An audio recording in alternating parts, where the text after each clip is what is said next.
Hello everyone, welcome to study squad. I am Shivani Chauhan. इस video में हम लोग देखेंगे क्लास 8 हिंदी की बुक का चैप्टर 18 टोपी। तो लास्ट चैप्टर है, बस सब बुक कंप्लीट हो गई है और जो भारत की खोज है वो भी कंप्लीट हो चुकी है। तो स्टार्ट करते हैं।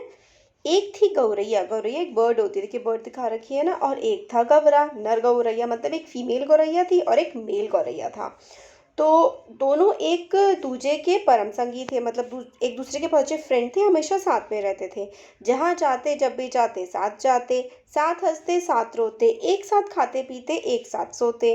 दिन भर होते ही भिनसार सॉरी भिनसार होते ही खाते तो निकल पड़ते दाना चुगने, और चुटपुटा होते ही खेतों में आ घुसते, थकान मिटाने और सारे दिन के देखे सुने की हिस्सेदारी बटाने। तो मतलब एक दूसरे के कहाँ घूमे, कहाँ गए, क्या किया, क्या क्या खाया, मतलब हर एक चीज़ एक दूसरे को बताया करते थे, एक दूसरे से डिस्कस किया करते थे। हमेशा बहुत अच्छे दोस्त थे एक दूसरे के। एक शाम गौरैया बोली, आदमी को देखते हो कैसे रंग बिरंगे कपड़े पहनते हैं। तो गौरैया ने मेल गौरे से बोला कि देखते हो ये आदमी, जो ये ह्यूमंस होते हैं, किस तरीके के कलरफुल से कपड़े पहनते हैं, कितना फपता है उन पर कपड़ा। फपता मतलब सूट करता है, कितना अच्छा लगता है, ऐसा गौरैया बोल रही होती है। तो गौरा बोलता है खाक फपता है। गौरा तपाक से बोला, कपड़ा पहन लेने के बाद तो आदमी और खूबसूरत लगने लगता है। तो मतलब गौरैया बोली कि अच्छा लगता है, और गौरा बोला कि अच्छा नहीं लगता। लगता है आज लटजीरा चुगाए हो। गौरैया बोल पड़ी, मतलब कुछ बेकार सा चुगाए हो, इसलिए बेकार बेकार बातें बोल रहे हो। कपड़े पहन लेने के बाद आदमी की कुदरती खूबसूरती ढक जाती है। तो जो मेल गौरैया होता है वो बोलता है कि, जो मेल वाला बर्ड होता है वो बोलता है कि जो नेचुरल ब्यूटी होती है ना ह्यूमन की, इंसान की, वो ढक जाती है कपड़े पहनने के बाद। गौरा बोला, अब तू ही सोच, अभी तो तेरी सुघड़ काया और एक एक कटाव मेरे सामने है। रोए रोए की रंगत मेरी आंखों में चमक रही है। अब अगर तू मानुस की तरह खुद को सरापा ढक ले तो तेरी सारी खूबसूरती ओझल हो जाएगी कि नहीं। तो मेल गौरैया बोलता है कि देख, अभी तो तू मेरे बिल्कुल सामने है, तेरी एक एक एंगल, हर चीज़ मुझे दिख रही है, तो तेरी खूबसूरती मुझे दिख रही है। अगर तू कपड़े पहन लेगी तो ये सब थोड़ा ना दिखेगा, जैसे आदमी कार्टून जैसा लग जाता है कपड़े पहनने के बाद। इस तरीके की बातें दोनों मेल और फीमेल बर्ड्स कर रहे होते हैं। कपड़े केवल अच्छे लगने के लिए नहीं, गौरैया बोली, मौसम की मार से बचने के लिए पहनता है आदमी। तो वो कहता है सिर्फ अच्छे लगने के लिए नहीं पहनता, ठंडी है, सर्दी है, गर्मी है, मौसम है, बारिश का मौसम है, इन सब से बचने के लिए भी कपड़े पहने जाते हैं।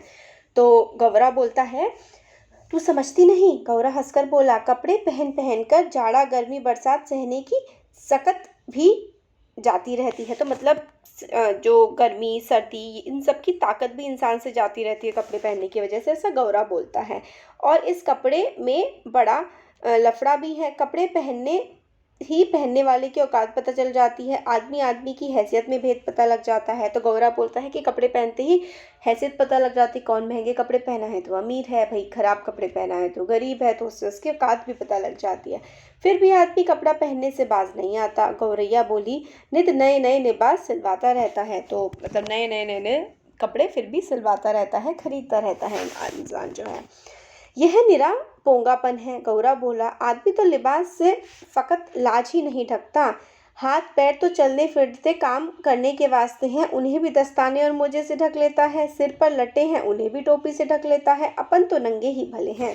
तो वो कहता है कि इंसान भाई पैर और हाथ तो चलने के लिए तो पैरों को मोजों से ढक लेगा, हाथों को दस्तानों से ढक लेगा, सर को टोपी से ढक लेगा, तो पूरा का पूरा तो ढक ही जाता है। तो ये मेल गौरा बोलता है कि हम तो भाई नंगे ही ठीक है, ऐसे ही खुश हैं हम तो।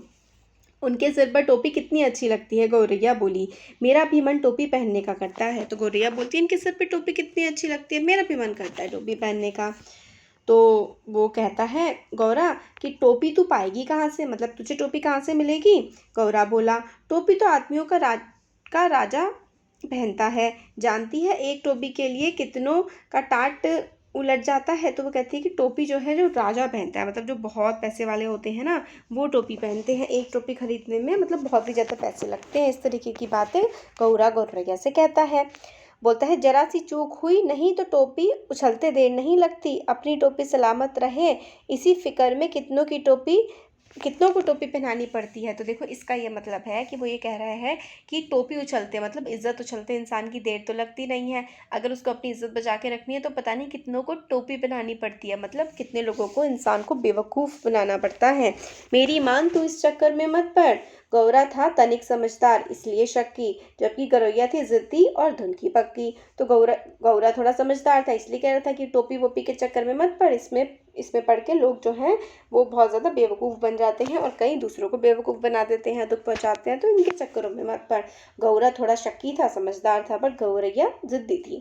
ठान लिया तो ठान लिया, उसके ही जीवन का लक्ष्य मान लिया, तो मतलब पूरा जीवन का लक्ष्य ही मान लिया टोपी को पहनना।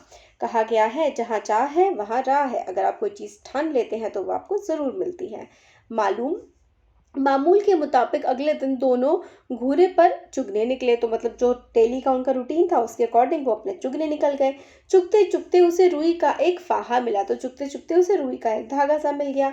मिल गया मिल गया मिल गया, गौरैया मारी खुशी के घूरे पर लौटने लगी, तो मतलब वो वापस लौटने लगी, उसे खुशी हो गई कि उसको रुई का एक टुकड़ा मिल गया है, अब वो अपनी टोपी बनवा सकती है।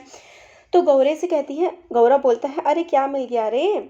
मिल गया टोपी का जुगाड़ मिल गया। गौरैया ने गौरे के सामने रुई का फाहा धर दिया कि रुई का फाहा है, इससे मेरी टोपी बन जाएगी। तो आगे है, तेरे जैसा ही एक बावरा और था। गौरा बोला, रास्ते चलते चलते उसे अचानक एक दिन पड़ा हुआ चाबुक मिल गया। चाबुक था बड़ा उम्दा और लचकदार, किसी घुड़सवार के हाथ से छूट कर गिर गया होगा। चाबुक हाथ लगते ही वह बावरा चीखने लगा, चाबुक तो मिल गया, बाकी बचा 3 घोड़ा लगानजीन। तो ये तीनों तो रास्ते में पड़े मिलने से रहे, सब काम धंधा छोड़ा, वह बावरा ताउम्र यह रटता रहा, बाकी बचा 3 घोड़ा लगानजीन। गौरा उसे समझाते हुए बोला, इस रुई के फाहे से लेकर टोपी तक का सफ़र तुझे कुछ अता पता है? तो देखिए क्या है ना, यहाँ पर जो मैंने अभी आपको बोला इसका ये मतलब है, क्योंकि देखिए उसको गौरैया को रुई का टुकड़ा मिल जाता है, वो कहती है कि अब मैं इसे टोपी बना लूँगी। तो जो गौरा होता है वो कहता है, एक कहावत सी बताता है कि एक आदमी को एक बार चाबुक मिल गया तो उसे बड़ी खुशी हुई, वो चिल्लाता रहा कि चाबुक तो मिल गया है, अब मुझे घोड़ा चाहिए और ज़मीन चाहिए, घोड़ा चाहिए, लगान चाहिए और ज़मीन चाहिए। तो इस तरीके की बातें वो चिल्लाता रहा, पूरी ज़िंदगी इसके पीछे लगता रहा और उसे कुछ मिला नहीं। तो गौरैया से गौरा कहता है कि तू भी इस तरीके से रह जाए कि तुझे रुई का टुकड़ा ही तो मिला है, इस रुई के टुकड़े से टोपी तक का सफ़र बहुत लंबा है, वो कैसे तुझे पता लगेगा, वो कहाँ से तू पाएगी, बस देखते जाओ अब कैसी बनती है टोपी। गौरैया रुई का फाहा लिए एक धुनिया के पास चली गई और बड़े मुनाहिर से बोली, धुनिया भैया इस रुई के फाहों को धुन दो। तो धुनिया भैया मतलब जो इस तरीके से जोड़ते हैं ना, जैसे रुई है उसको जोड़ करके कपड़ा सा बनाते हैं, तो धुनिया के पास गई और कहा कि इसको धुन दो। धुनिया बेचारा बूढ़ा था, जाड़े का मौसम था, उसके तन पर वर्षों पुरानी तार तार हो चुकी एक मरज़ई पड़ी हुई थी। वह काँपते हुए बोला, तू जानती है कि नहीं, देखती नहीं, अभी मुझे राजा जी के लिए रजाई बनानी है। एक तो यहाँ का राजा ऐसा है जो चाम का दाम चलाता है, ऊपर से तू आ गई फोकट की रुई धुनवाने। तो वो यही कहता है कि आदमी की देख रही है मैं कितना बूढ़ा हूँ, मैंने कितने ज़्यादा पुराने कपड़े पहन रखे हैं, और यहाँ का राजा भी ऐसा ही है, कुछ काम वाम का नहीं है और फ्री में काम करवाना चाहता है, और तू भी फ्री में काम करवाने आ गई। उज्र ना करो भाई, गौरैया बोली, मैं तुम्हें पूरी उजरत दूंगी, इसे धुन दो भैया, आधा तू ले ले आधा मैं ले लूँगी। तो फिर उसने कहा कि मैं तुम्हें पूरा मतलब कीमत दूंगी, आधा ये जो धागा है इसमें से आधा तुम रख लेना अपने पास और आधे का मेरे लिए टोपी बना, धुन दो इसको, धुन दो मतलब इसका धागा सब सही सा करके कपड़ा टाइप का बना दो। दुनिया को अपनी ज़िंदगी में आज तक इतनी खरी मजूरी कभी ना मिली, 16 आने में 8 आने मजूरी तो इसके लिए सपना थी। तो 16 आना पूरा था तो 8 आने मतलब आधा का इसको हिस्सा मिल गया, मजूरी मतलब पैसा या मजदूरी मिल गई इसको। वह झट तैयार हो गया, घर चो उसकी तांती बज पड़ी। उसने बड़े मन से रुई धुनी, लो इसे, इसमें से आधा धुआं ने ले लिया और आधा गौरैया ने। तो धुआं जो था, इसने धुआं था उसको, वो आधा कपड़ा उसने ले लिया और आधा गौरैया को दे दिया। इससे उत्साहित गौरा गौरैया एक कोरी के यहाँ गए और कहने लगे, कोरी भैया इस रुई से सूत काट दो। तो रुई मतलब पहले तागा था, फिर उससे पूरी रुई सी बन गई, फिर रुई से ऐसे ऐसे और पतले पतले बारीक धागे, फिर धागे जुड़ते हैं, फिर कपड़ा बनता है। तो ये कपड़े बनाने का पूरा प्रोसेस है। तो अलग अलग हिंदी के नाम इसमें दिए गए हैं। तो कोरी की कमर झुकी हुई थी। जो कोरी करने वाला था, जो उससे सूत काटता, सूत मतलब मोटा सा धागा होता है, वो काटता, उसके बदन पर धज्जी धज्जी हो चुका एक धुस्सा डाल रखा था। वह बड़ी अनिच्छा से बोला, तुम लोग यहाँ से भागते हो कि नहीं? देखते नहीं अभी मुझे राजा जी के अचकन के लिए सूत काटने हैं। मुझे फुर्सत नहीं मुफ्त में मल्लार गाने की। तो वो कहता है कि मुझे मुफ्त में काम करने की फुर्सत नहीं, राजा जी का काम करना है। तो वो गौरा और गौयरा बोलते हैं, भैया इस मुल्क में सब काम क्या राजा जी के लिए ही होता है? गौरैया अचरज में से बोली। तो कह रही, ये जो हमारा देश है इसमें सारा काम क्या सब लोग राजा जी के लिए ही कर रहे हैं और कोई काम नहीं है किसी के पास?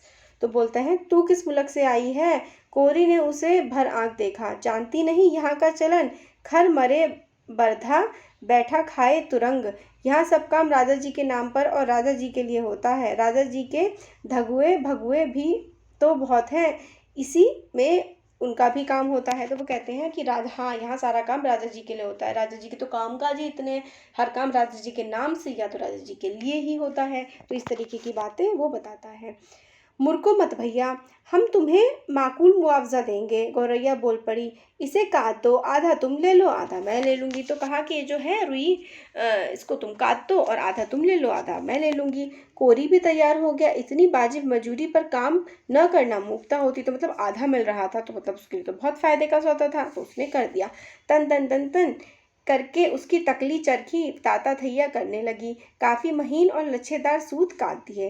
कदम कदम पर मिलते कारीगरों के सहयोग ने गौरैया को आगे बढ़ने पर उकसा दिया। इसके बाद वे दोनों एक बुनकर के पास गए और झर्रार करने लगे, बुनकर भैया इसे कते सूत से कपड़ा बना दो। तो सूत से कपड़ा बनाने की बात आई।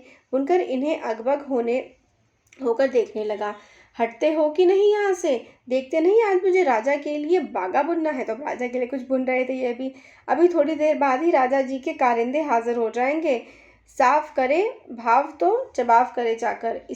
इतना कहकर बुनकर अपने काम में मशगूल हो गया। कि मतलब जो राजा जी का काम है वो तो करना ही होता है, जो नौकर है उसका काम तो राजा का काम करना ही होता है। इस तरीके की बात कह के वो भी अपने काम में लग गया। इसे बुन दे भैया। गौरैया ने संजोकर कहा, मतलब साहस के साथ और अच्छे से बोला, हमें सेंत मेंत का काम नहीं करवाते। इसे बुन दो, मैं आधा तू ले ले आधा हम ले लेंगे। तो कहा आधा ले ले और आधा हम ले लेंगे। बुनकर ने देखा कि सौदा बुरा नहीं है, वह तैयार हो गया। सूत अपनी ओर खींचकर ताना बाना पसार दिया।